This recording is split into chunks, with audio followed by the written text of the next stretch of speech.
have been working on realigning myself with nature. Nature is not my enemy. So I'm talking about self-sustainability. There's never been more reason to have an extended family or a polygynous family than now. I don't think any of us want to be out there alone. So the more people we have close to us, the better. The more like-minded people we have close to us, the better. The polygyny movement seems to be picking up momentum amongst the sisters. I'm so proud of that. Although I am not an expert and I'm still working through my challenges in my family, it's coming along. We've had some really groundbreaking, heartwarming, tear-jerking situations that only bring us closer together. And I really appreciate every single experience, because as long as it's made in love, then there's progress being made. That circle of love is the circle of life. And I've discovered that the people that end up loveless are the ones who die. I don't care how well you take care of yourself, how good you eat. At the end of the day, like in the movie Polygyny, if you have no one to share it with, then it means nothing. All you have is your family. And that's the only thing that's important. Unconditional love is only one side of the coin, because unconditional love is unconditional giving, unconditional sharing, and that is truly in my eye, without expectation of receiving anything in return.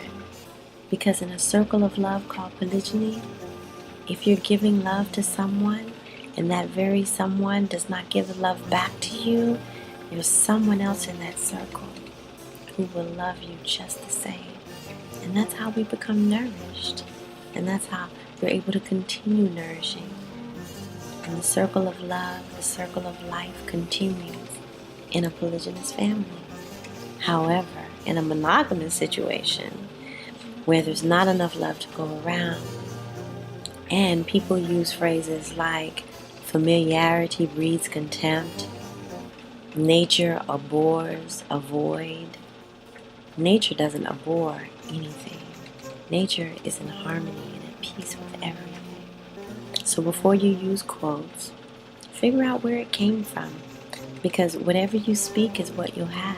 And in a monogamous situation, that seems to be where that term or that phrase derived. Familiarity, the word family is in there.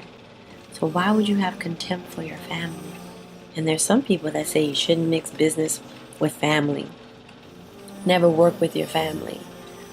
All of those things have kept us in a dysfunctional state. Have you seen that to be functional?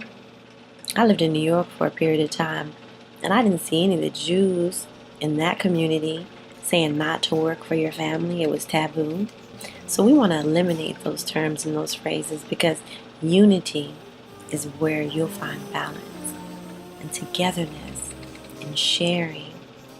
All of those are the principles of our ancient ancestors, right here and in the continent we call Africa. Unity, togetherness. The concepts are written on the walls of the pyramids, as is the prophecy. I understand that the original monogamous family that wants to expand their family should have a tight bond because they're the foundation. But when you welcome a sister into your home, you know that she is just as valuable as you are. And if she's balanced, she'll understand and respect that your experience means the world to her. And it's not that you're more important or she's more important because she's new. Across the board, my eye is balanced, where everybody is appreciated for who they are. The newness and the experience. And that is the continuation of the circle of love. That is self-sustainability. People survive and live and thrive off of the greatest healer, and that's love. And so as long as we keep that circle of love in circulation, and people are giving love and people are receiving love, then we will be self-sustained. We don't need anything else. I just want people to realize that the most important and valuable asset that we have is our families. And a lot of times we get to battling men so much that we end up alone. And then we try to tell ourselves that we're okay. but really not. It's what I've learned from reading books like An Afrocentric Guide to a Spiritual Union by Ra-Unefer Amen. We Want for Our Sisters What We Want for Ourselves by Patricia Dixon Spear. And coupled with a lot of the other relationship books that I have had the privilege of reading and sharing and absorbing. And, a few empires right here in my day and time that I've had the privilege of witnessing that are successful, because there is a sisterhood and it is functioning, and they're raising children, they're raising empires, they're raising schools, they're raising restaurants and businesses, and they're self-sustainable. And that is what I would like to address, is our own self-sustainability in these very turbulent times. And the most valuable resource that we will have will be our families. And the more the merrier. So there's a few polygyny movements that only want a limited amount. And in the concept of the Olmec Mind cosmology system, limitlessness is omnipotence, omnipresence, all of the limitlessness that the concept of God has been derived around. And if we're gods and goddess and we're made in the likeness of God, then that's what we are. We're limitless. And this is not about entertaining one another. This is about combining skills and resources so that we will have a presence in this new world that's upon us. It's about the circle of love that continues.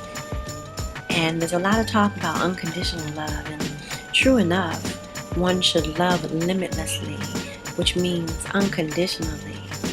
However, in order for you to be able to continue to love unconditionally, love must be returned to you. And that's why a polygynous environment is so crucial. Because a lot of times people find that in a monogamous situation, there's not enough love to go around. And although you might be giving your love unconditionally, the receiver of your love could be giving it to someone else and not you, outside of your home. And if it were a polygynous family, then it would be okay. Because if you're giving him love and he's giving another one in your circle love, then that love is going to come back to you. However, if he's giving that love to someone outside of the circle, and outside of the circle by their own choice, or if he still has a need to have escapism, someplace to go that he doesn't have to be accountable for, then he's not ready for polygyny. He's not ready. And by the same token, if a woman still has a desire to be the secret liaison, or to pull him away from his circle of power, circle of life, circle of energy, she's not a good choice for polygyny either. So the proper mate selection is very crucial. And it's not based on how physically attracted you are to someone. It's not based on how good the sex is. It should be purely about the combination and the combining of purposes and the evolution of our DNA. Because I think we've gotten about as close to the gutter as we can get. So we want to rise up out of that like the phoenix. And we want to see our true manifestation. I want to see it in my lifetime.